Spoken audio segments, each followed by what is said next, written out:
तो फिल्म की शुरुआत 1964 के वक्त से होती है। एक एंटीक शॉप के अंदर हम लॉरेन और उसके हस्बैंड एड को देखते हैं, जहां उन्हें एक लड़की ने बुलाया था क्योंकि उसके डैड कहते थे कि इस शॉप में कुछ इवल पावर्स हैं। वो लड़की मानती नहीं थी, पर फिर आखिर एक दिन बिना किसी वजह के उसके डैड ने अपनी जान दे दी, फांसी से लटक कर। और उस दिन के बाद से इवल पावर्स ने लड़की को डराना शुरू कर दिया। इसलिए इस लड़की ने लॉरेन को यहाँ बुलाया था। लॉरेन ने अंदर जाकर एक मिरर देखा और सेंस किया कि इसमें एक डरी हुई सोल के साथ कुछ इवल एनर्जीज भी थी। लॉरेन ने इस मिरर को छुआ और उसको मिरर में अजीब वियन नजर आने लगे कि जैसे वो इवल पावर्स प्रेग्नेंट लॉरेन के बच्चे को हासिल करना चाहती हो। वो डर गई। अचानक से बाहर तूफान और बारिश भी शुरू हो गई। लॉरेन को इस टाइम पेट में दर्द भी होने लगा और इसी हालत में उसे हॉस्पिटल एडमिट करवाया जाता है, जहां लॉरेन एक बेटी को जन्म देती है, पर वो मरी हुई थी। इस बच्चे के पैदा होते ही हॉस्पिटल में बहुत कुछ पैरानॉर्मल यानी डरावना हुआ, जैसे लाइट्स का फ्लिकर करके बंद हो जाना और तेज तूफान के साथ चीजों का टूटना, जिसकी वजह से डॉक्टर्स भी डर गए। और लॉरेन ने यहाँ इस टाइम उसी इवल एनर्जी को सेंस किया था जो मिरर के अंदर थी, यानी यहाँ पर जो कुछ भी हो रहा था वही इवल एनर्जी कर रही थी। लॉरेन इस टाइम रोते हुए गॉड से अपनी बेटी को बचाने की प्रे करती है। और हैरानी की बात ये कि 1 मिनट बाद वो बच्ची जिंदा भी हो गई। अब ये बच्ची जिस कंडीशन में पैदा हुई थी उसका नॉर्मल इंसान होना तो पॉसिबल नहीं था। उसे भी बचपन ही से अपनी मॉम की तरह ही इवल चीजें नजर आने लगी थी, जो उसे डराती भी थी। लॉरेन जो अपनी बेटी की जिंदगी को नॉर्मल रखना चाहती थी, वो उसे समझाती है कि ये सब चीजें बस वहम से ज्यादा कुछ भी नहीं होती, और वो उसे कुछ मैजिकल स्पेल्स सिखाती है जिससे वो चीजें जूडी से दूर हो जाया करती थी। जूडी के पैदा होने के बाद से लॉरेन ने उस मिरर वाले केस को नहीं देखा था, क्योंकि उसकी इवल एनर्जी लॉरेन की बेटी को नुकसान पहुंचाना चाहती थी और लॉरेन अपनी बेटी को इस सब से दूर रखना चाहती थी। हालांकि पूरी जिंदगी खुद लॉरेन और एड ने हजारों पैरानॉर्मल केसेस सॉल्व किए, पर हमेशा जूडी को उससे दूर रखा था। खैर, अब मूवी में लगभग 22 साल का वक्त गुजर जाता है। हम जॉन की फैमिली को देखते हैं जिसमें 9 लोग थे और आज ही वो लोग नए घर में शिफ्ट हुए थे। जॉन अपनी बेटी के लिए एक एंटीक मिरर गिफ्ट लेकर आता है, जो वही इवल मिरर था जिसे हमने मूवी के स्टार्ट में देखा है। आते ही इस मिरर की इवल एनर्जी ने अपना आप दिखाना शुरू कर दिया। जब ये लोग मिलकर केक काटने की तैयारी कर रहे होते हैं तो अचानक कैंडल्स खुद ब खुद बुझ जाती है और ठीक उसी टाइम पर उनकी सीलिंग टूटकर उनके ऊपर गिर जाती है, जिसकी वजह से जॉन की बेटी को काफी चोट आती है। इस टाइम सीन कट होकर हमें बताया जाता है कि ये सब एक सच्ची कहानी पर बनाया गया है और लॉरेन और एड की लाइफ का ये सबसे खतरनाक पैरानॉर्मल केस था जिसने उनकी लाइफ पर भी असर डाला था। खैर, मूवी दोबारा कंटिन्यू होती है और हम लॉरेन को अपने घर पर देखते हैं, जो अपनी फैमिली के साथ डिनर कर रही थी। तभी वो अपनी बेटी जूडी के कंधे पर किसी इवल एनर्जी का हाथ देखती है, जिसे जूडी खुद भी देख पा रही थी। लॉरेन इशारे में उसे रिलैक्स रहने का कहती है और उसे वही स्पेल बोलने का इशारा करती है जिससे वो इवल एनर्जी को भगाया करते थे, और वो खुद भी वही पढ़ने लग जाती है, जिससे वो हाथ गायब तो हो जाता है। लेकिन आज पहली मर्तबा लॉरेन इन सब चीजों से डर गई थी, क्योंकि उसने सेंस कर लिया था ये वैसे ही पावरफुल एनर्जी थी जो जूडी के पैदा होने पर उसके सामने आई थी। अब सीन कट होकर हमें दोबारा उसी घर को दिखाया जाता है जहाँ पर वो मिरर गया था। यहाँ पर एक डॉल आवाजें करते हुए हवा में उड़ने लग जाती है और ये सब जॉन की बेटी की आंखों के सामने होता है। इसी घर में हम जैनेट को भी देखते हैं, जो जॉन के बेटे की वाइफ थी। उसे भी कपड़े धोते हुए अपने पीछे किसी की आहट महसूस होती है। इसके बाद हम जैनेट को किचन में देखते हैं। वो किसी से फोन पर बात कर रही थी तो कोई पीछे से उसकी फोन की लाइन को खींचने लगता है। उसे लगा कि ये बच्चे कर रहे होंगे, लेकिन वहाँ तो बच्चे थे ही नहीं। और ये एहसास होने के बाद जैनेट बहुत ज्यादा डर गई। दिखाया जाता है कि जॉन की बेटी, जिसने डॉल को हवा में उड़े हुए देखा था, वो उसी डॉल के पीछे एक बूढ़ी भूत को भी देख लेती है। वो बच्चे इतनी ज्यादा डर चुकी थी कि रात में जॉन यानी उसके डैड और अपने भाई के घर आने पर वो ये सारी बातें उन्हें बताती है। सारे उसकी बातों पर यकीन नहीं करते, पर जैनेट को यकीन आ रहा था कि जरूर इस घर में कुछ गड़बड़ है, क्योंकि इसके साथ भी सुबह से अजीबोगरीब काम हो रहे थे। इधर हम देखते हैं कि हेदर, जिसके ऊपर पहले वो सीलिंग गिरी थी, वो अपनी बहन से कहती है कि मुझे ये मिरर ठीक नहीं लग रहा, स्पेशली इसके ऊपर बने हुए ये मुंह मुझे बहुत ही ज्यादा डराते हैं। ये सुनकर हालांकि उसकी बहन उसे चिढ़ाती भी है, लेकिन फिर वो हैदर की मदद करती है और ये लोग उस मिरर को उठाकर घर से बाहर फेंकने के लिए ले जाते हैं।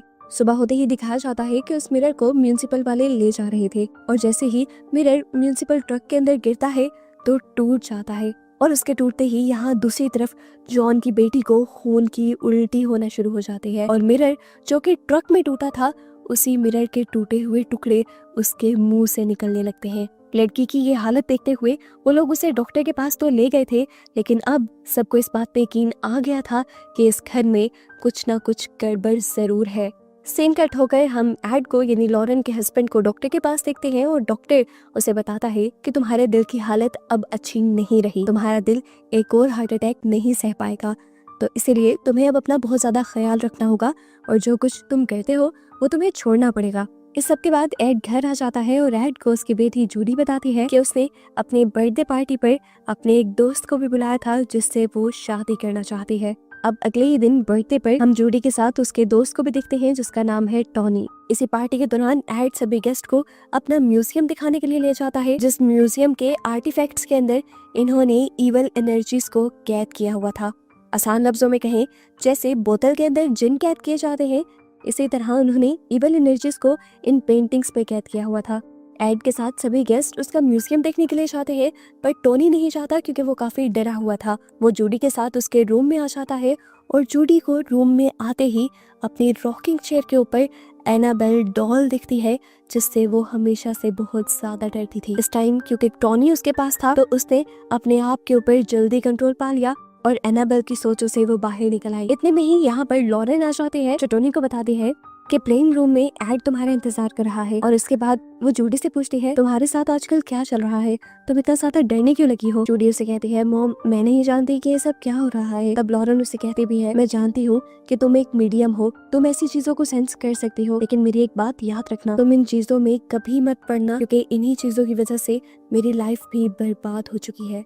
खैर कुछ ही देर में टॉनी लॉरेन से जूडी और उसकी शादी की बात कर लेता है और यहाँ पर जूडी को प्रपोज भी कर देता है। इसी दौरान हम देखते हैं कि चर्च के फादर भी लॉरेन और एड से एक फैमिली के बारे में बात करने के लिए आए थे जो बहुत ज्यादा परेशान थी और ये असल में जॉन की फैमिली के बारे में बात कर रहे थे जिनके घर में आजकल बहुत ही डरावनी चीजें हो रही थी। वो लॉरेन और एड से रिक्वेस्ट करते हैं उस फैमिली की मदद करने की। एड तो मान भी चाहता है पर लॉरेन मना कर देती है क्योंकि उसे अभी सिर्फ अपनी बेटी की शादी पर ध्यान देना था। अब सीन कट होकर हमें उसी घर का सीन दिखाया जाता है जहाँ पर सभी बहुत ज्यादा परेशान हैं। जॉन और उसका बेटा भी जब घर आए तो वो काफी परेशान लग रहे थे। जॉन की बेटी जिसके मुंह से कांच निकला था वो इतना ज्यादा डरी हुई थी कि वो जॉन से लड़ने लग जाती है कि उन सबको इस घर से निकाल कर किसी होटल में ले जाया जाए, पर जॉन और उसके बेटे के पास इतने पैसे नहीं थे कि सब लोग होटल में रह सके। मजबूरन इन सबको इसी घर में रहना था तो ये सब लोग सोने चले जाते हैं। जैसे ही आधी रात गुजरती है तो जॉन के बेटे की तबीयत बिगड़ने लग जाती है। हम उसे आधी रात में बेड से ऊपर होते हुए देखते हैं।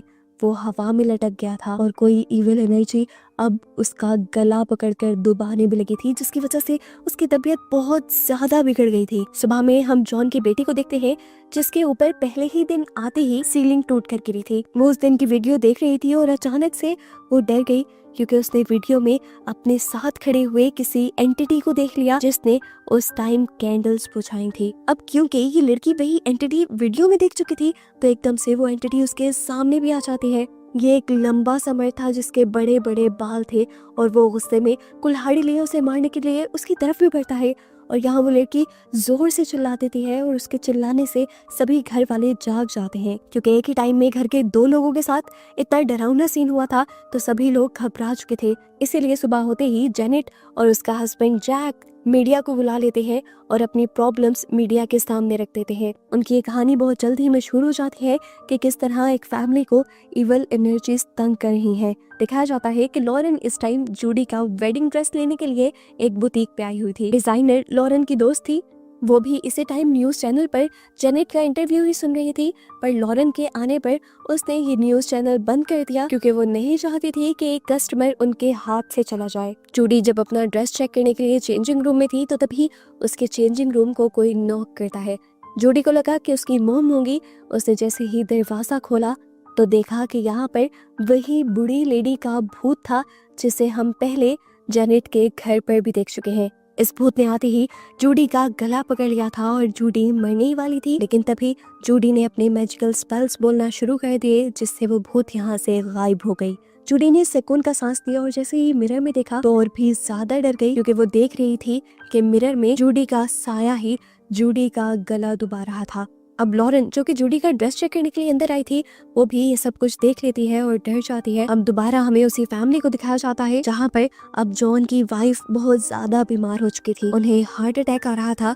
उनकी हालत इतनी बिगड़ जाती है कि उन्हें हॉस्पिटल पहुंचाया जाता है और इतनी ही देर में हमें दिखाया जाता है कि लॉरेन के बहुत ही करीबी दोस्त यानी वो फादर चर्च में बिना बताए इनकी फैमिली की मदद करने के लिए यहाँ पर आ गए थे। वो बेसमेंट में जाकर कुछ स्पेल्स पढ़ते हुए इवल एनर्जी को भगाने के लिए होली वाटर जैसे ही बेसमेंट में डालते हैं तो सारा होली वाटर एकदम से उड़ जाता है। पानी इस टाइम भाप बन के उड़ा था और इस भाप में फादर ने कुछ देखा भी था, जिसकी वजह से वो घबरा भी गए थे। वो इस फैमिली से वापस आने का वादा करते हुए फौरन एड से मिलने के लिए जाते हैं। इस टाइम एड की फैमिली घर पर नहीं थी, तो उन्होंने बैठकर इंतजार करने का सोचा। अभी वो बैठे ही थे कि उनके नाक में से खून निकलने लग गया और यहाँ का फ़ोन भी बजने लगा। उन्होंने फ़ोन उठाया तो दूसरी तरफ एक डरावनी आवाज़ ने उन्हें कहा कि आपका काम ख़त्म हो गया है और अब आप यहाँ से जा सकते हैं। ये कहते ही कॉल बंद हो जाती है और एकदम से इस कमरे के दरवाजे और लाइट्स भी बंद हो जाती हैं। पूरे कमरे में अंधेरा हो जाता है और हम देखते हैं कि इस कमरे के नॉब भी उल्टे हो चुके थे। जिस पर पहले होली क्रॉस बना हुआ था वो नॉब भी बिल्कुल उल्टा हो जाता है, जो इस चीज का साइन था कि यहाँ पर इविल एनर्जी ने कब्जा कर लिया है। फादर ने इसी डीमन को अंदर आते हुए देख लिया था। वो उससे बचने के लिए क्रूसीफिक्स उठा लेते हैं, लेकिन उनके क्रूसीफिक्स के अंदर भी आग लग जाती है। क्रूसीफिक्स के जलने की वजह से 1 मिनट के लिए फादर घबरा गए, डर गए। उनका बस ये घबराना ही था कि उस इवल एनर्जी ने उन्हें भी पोजेस कर लिया और वो यहाँ पर मौजूद एक तार से अपने आप का गला घोंटकर अपने आप को ही मार देते हैं। लॉरेन और एड भी उनके मरने पर काफी दुखी और शॉक थे। जब जूडी फादर के फ्यूनरल पर फादर की ग्रेव को हाथ लगाती है तब उसे अजीबोगरीब वियन दिखाई देता है। वो इस टाइम चर्च के लोगों से सवाल करती है कि आखिर फादर मरने से पहले गए कहाँ थे, तो चर्च के लोग उन्हें जॉन की फैमिली के बारे में बताते हैं। अगले सीन में हमें लॉरेन को घर पर दिखाया जाता है। वो जब बर्तन धो रही थी तो उसे एक अजीब सा डरावना वियन दिखाई दिया। उसने देखा कि जूडी का लॉकेट पानी में गिरा हुआ था और उसके लॉकेट में उसकी तस्वीर के बजाय खून था और अचानक फिर पूरा किचन खून से भर गया।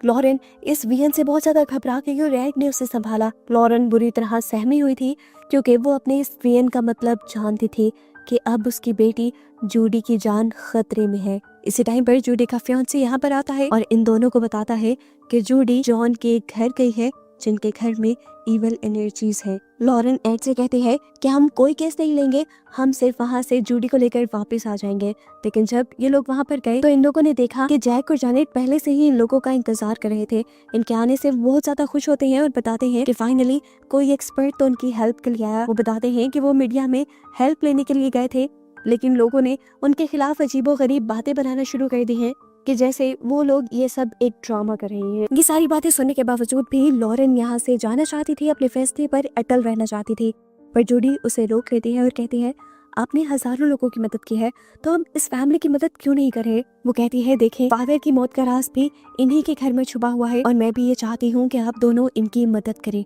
इस तरह लॉरेंस और एड उनकी मदद करने के लिए मान जाते हैं। एड अब अपनी जरूरत की चीजें यहाँ पर मंगाता है और अपना रिकॉर्डर ऑन करके इस फैमिली का इंटरव्यू लेना शुरू कर देता है कि आखिर उनके साथ हुआ क्या क्या था। लॉरेन यहाँ पर चीजों को टच करते हुए कुछ फील करने की कोशिश करती है और जूडी सभी बच्चों को लेकर एक रूम में चली जाती है ताकि वो इन सब चीजों में घबराए ना। लॉरेन इसी घर को चेक करते करते ऊपर चली जाती है और ऊपर उसे जूडी के पीछे एक डॉल नजर आती है। उसने महसूस किया था कि ये डॉल चल भी रही थी, लेकिन उससे पहले कि वो उस डॉल को लेती, यहाँ पर एक बच्ची आकर उस डॉल को उठाकर ले जाती है। और अब लॉरेन एक रूम के अंदर जाती है जहाँ उसे चादर के नीचे एक हाथ चलता हुआ महसूस होता है और वो समझ जाते हैं कि जरूर इविल एनर्जी यहीं कहीं है। वो अब ऊपर से नीचे आ रही थी तो हमने डोर पर 3 अजीबोगरीब सुराख देखे, जिन सुराख में से आर पार नजर आ रहा था और इन सुराखों को देखते हुए लॉरेन सारी कहानी समझ जाती है और जाकर एड को बताती है कि इस घर के अंदर असल में 3 सोल्स हैं, एक लेडी, उसकी बेटी और उसका हस्बैंड। लॉरेन एड को बताते हैं कि इस घर में जो हस्बैंड रहता था वो बहुत ही ज्यादा जालिम था। वो अपनी वाइफ पर जुल्म करता था और उसकी वाइफ ही कमाया भी करती थी। इन्हीं सारी चीजों से निकलने के चक्कर में उस आदमी की वाइफ किसी और के साथ दोस्ती कर लेती है और जैसे ही ये बात उस आदमी को पता चलती है तो वो गुस्से में एक कुल्हाड़ी लेकर अपनी वाइफ और अपनी बेटी को बेदर्दी से मार देता है, जिसके बाद उसने खुद अपनी भी जान ले ली थी। ये बड़े बालों वाला आदमी वही भूत था जिसे हमने पहले जॉन की बेटी के सामने भी देखा है। ये सुनकर एडी कहता है ये तो सादा सी सोल्स है, इनसे डरने वाली तो कोई बात ही नहीं है। हमने पहले भी तो कितनी सोल्स को उनके अंजाम तक पहुंचाया है और कितनों को बंद किया है, तो ये तो हमारे लिए मुश्किल नहीं। तब लॉरेन कहती है कहानी इतनी भी सिंपल नहीं है, ये तीनों भूत यहाँ पर बस कठपुतलियों की तरह काम कर रहे हैं और इनसे ईवल काम या उल्टे काम करवाने वाली यहाँ पर कोई और ताकतवर ईवल एनर्जी भी है। लॉरेन बताती है कि मैं उसे देख नहीं पा रही और यही सबसे ज्यादा मुश्किल और टेंशन की बात है। एड अब उससे सवाल करता है कि अगर यहाँ पर कोई इविल एनर्जी है तो सोचने की बात है कि उसने इस घर के किसी इंसान को पोजेस क्यों नहीं किया। एड कहता है देखो, पहले जितने भी हमने केसेस सॉल्व किए हैं इविल एनर्जी ने किसी न किसी को पोजेस जरूर किया हुआ था। आखिर इस केस में ऐसा क्या नया है कि उसने किसी को भी पोजेस नहीं किया।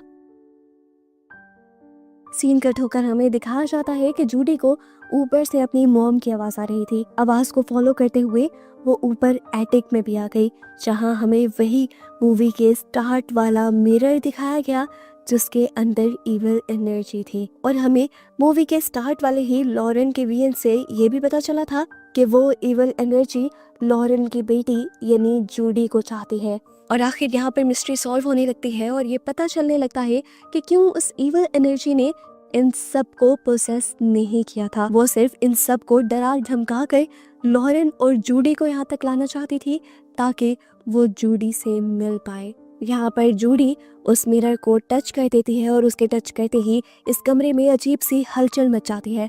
एक चौक से यहाँ पर मिस मी लिखा जाता है। मिस मी हमेशा एनाबेल डॉल्स लिखा करती थी और यहाँ पर एनाबेल डॉल वाला मिस मी इसीलिए लिखा गया क्योंकि जूडी एनाबेल डॉल से बहुत ज्यादा डरती थी और इस इविल एनर्जी ने जूडी के डर का ही फायदा उठाया था। जूडी डरते हुए दूसरे रूम में गई तो वहाँ पड़ी हुई एनाबेल डॉल एकदम से बहुत ज्यादा बड़ी हो गई। जूडी दोबारा डरकर उस कमरे से निकलकर नीचे आने ही लगी कि किसी ने उसे सीढ़ियों से गिरा दिया। जूडी की गिरने की आवाज सुनकर सभी यहाँ पर आ जाते हैं और जूडी लॉरेन से कहती है मॉम, ऊपर एटिक में कुछ तो है। लॉरेन जैसे ही ऊपर आती है तो वो उस मिरर को देखकर बहुत ज्यादा डर जाती है क्योंकि जिस चीज से वो पूरी जिंदगी भागती आ रही थी और अपनी बेटी को बचाती आ रही थी वो चीज अब इनके पीछे आ गई थी। वो इस मिरर को जैसे ही टच करते हैं तो और भी ज्यादा घबरा जाती है क्योंकि ये मिरर उसे पहले से भी ज्यादा खतरनाक सेंस दे रहा था। फाइनली ये लोग सबको इस मिरर की कहानी बताते हैं कि ये मिरर इन्हें इनके करियर के बिल्कुल स्टार्ट में मिला था। उस दिन जो लॉरेन को वीएन नजर आए थे उससे वो बहुत ज्यादा डर गई थी और क्योंकि उसकी बेटी भी मौत के मुंह से बाहर निकली थी तो इसीलिए ये लोग इस मिरर से डर चुके थे और उन्होंने इस केस को सॉल्व ही नहीं किया था। उस लड़की का क्या हुआ था जिसने इन्हें मदद के लिए बुलाया था, उसके बारे में भी इन्होंने कभी जानने की कोशिश नहीं की थी क्योंकि असल इवल उसी मिरर में था। तो ये लोग फैसला करते हैं कि वो इस मिरर को उठाकर अपने घर वाले म्यूजियम में ले जाएंगे जहाँ पर पहले भी इन्होंने बहुत सारी ऐसी ही चीजें रखी हुई हैं। ये लोग यहाँ पर उस मिरर को यहाँ से बाहर ले जाने की तैयारी करना शुरू करते हैं जबकि दूसरी तरफ यहाँ पर डॉग भी बहुत ज्यादा भौंकने लग जाता है। इन लोगों ने मिरर के ऊपर चादर बांधकर उसके ऊपर काफी सारी बेल्ट भी लगा दी थी ताकि मिरर के ऊपर से ये चादर ना उतरे और ये लोग मिरर में ना देख पाए। ये लोग उस मिरर को उठा तो लेते हैं लेकिन एकदम से वो मिरर बहुत ज्यादा भारी हो जाता है। एड जानता था कि ये सब कुछ वही शैतान कर रहा है क्योंकि वो नहीं चाहता कि इस मिरर को घर से बाहर लेकर जाया जाए। यहाँ टोनी जिसका काम था गाड़ी स्टार्ट करने का, गाड़ी भी अब स्टार्ट नहीं हो रही थी और दूसरी तरफ जूडी की भी तबीयत बिगड़ती जा रही थी। जबकि यहाँ हमें दिखाया जाता है कि मिरर के ऊपर की बेल्ट्स भी खुलने लग जाती हैं और एकदम से उसके ऊपर का कपड़ा हट जाता है और उसके अंदर जैक देख भी लेता है। उसके मिरर में देखते ही इवल एनर्जी उसके ऊपर हावी हो जाती है और उसे उठाकर सीढ़ियों में फेंक देती है। अकेला एड उस मिरर को नहीं संभाल पाता और मिरर नीचे गिर जाता है। इधर दिखाया जाता है कि टोनी किसी तरह कार स्टार्ट करके उनके घर के सामने लाया ही था कि उसकी गाड़ी के सामने वही बूढ़ी लेडी की भूत आ गई, जिसकी वजह से उसकी गाड़ी का एक्सीडेंट होते होते बचा। यहाँ पर सारा शोर सुनकर लॉरेन बाहर आई तो उसे भी कुछ अजीब महसूस हुआ। उसने फौरन जूडी को जाकर देखा और लॉरेन के यहाँ आते ही वो इवल एनर्जी इनसे कहती है, आओ लॉरेन आओ, कब से तुम्हारा और जूडी का ही तो इंतजार कर रहे थे हम। जूडी हमारी है और हम जूडी को लेकर जाएंगे। इससे पहले कि लॉरेन कुछ भी कर पाती, यहाँ पर जूडी जुनून में उठकर लॉरेन को धक्का दे देती है और लॉरेन बेसमेंट में जाकर गिरती है।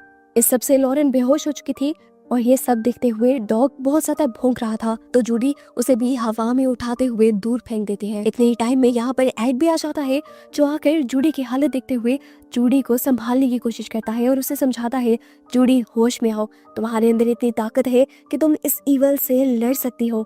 यहाँ जूडी तो होश में नहीं आती, उल्टा ईवल एड के ऊपर भी अपना हमला कर देता है और उसके दिल को किसी तरह से मोड़ देता है, जिसकी वजह से एड की हालत भी बिगड़ने लग जाती है और उसे एक और मर्तबा हार्ट अटैक आ जाता है। वो जब अपनी मेडिसिन लेना चाह रहा था, उसकी मेडिसिन भी उसकी पॉकेट से निकलकर नीचे गिर जाती है। टॉनी जो बाहर से इस घर के अंदर आना चाहता था, इस घर के सारे दरवाजे लॉक हो चुके थे और अब वो घर के अंदर आने के लिए बेसमेंट का रास्ता चुनता है, जहां हम पहले भी लॉरेन को देखते हैं और उसके साथ उसी कुल्हाड़ी वाले भूत को भी, जो भूत उसे मारने ही वाला था, लेकिन ठीक टाइम पर टॉनी ने आकर उसे बचा लिया। और इस टाइम पर हमें उस भूत की वाइफ भूतनी को भी दिखाया गया, जिसने टॉनी की मदद की थी बेसमेंट का दरवाजा खोल के इस घर में आने में। अब टॉनी लॉरेन को संभालते हुए ऊपर ले जाता है, जहां हम देखते हैं कि एड भी अपनी दवाई को हासिल करके अपनी दवाई ले चुका था और उसकी तबीयत भी बेहतर हो गई थी। ये सब लोग अब उस इवल एंटिटी से लड़ने के लिए तैयार हो गए थे। वो जानते थे कि ये इवल एंटिटी सिर्फ जूडी के पीछे है। एड और लॉरेंस यहाँ रहने वाली पूरी फैमिली को घर से बाहर भेज देते हैं और अब अपनी बेटी जूडी को बचाने का मिशन स्टार्ट करते हैं। दिखाया जाता है कि उस इवल एंटिटी ने जूडी को हवा में लटकाया हुआ था। इन लोगों के वहां आते ही वो एंटिटी जूडी को नीचे फेंक देती है और जूडी की सांसें बंद हो जाती है। ये लोग जूडी को सीपीआर देते हैं और तभी एड की भी तबीयत बिगड़ने लग जाती है। लॉरेन इस टाइम अपने कंधे पर उस इवल एंटिटी का हाथ देखती है, लेकिन वो घबराती नहीं, बल्कि वो कुछ स्पेल्स बोलने लग जाती है, जिसकी वजह से जूडी और एड के ऊपर से भी कुछ वक्त के लिए उस इवल का कब्जा खत्म हो जाता है।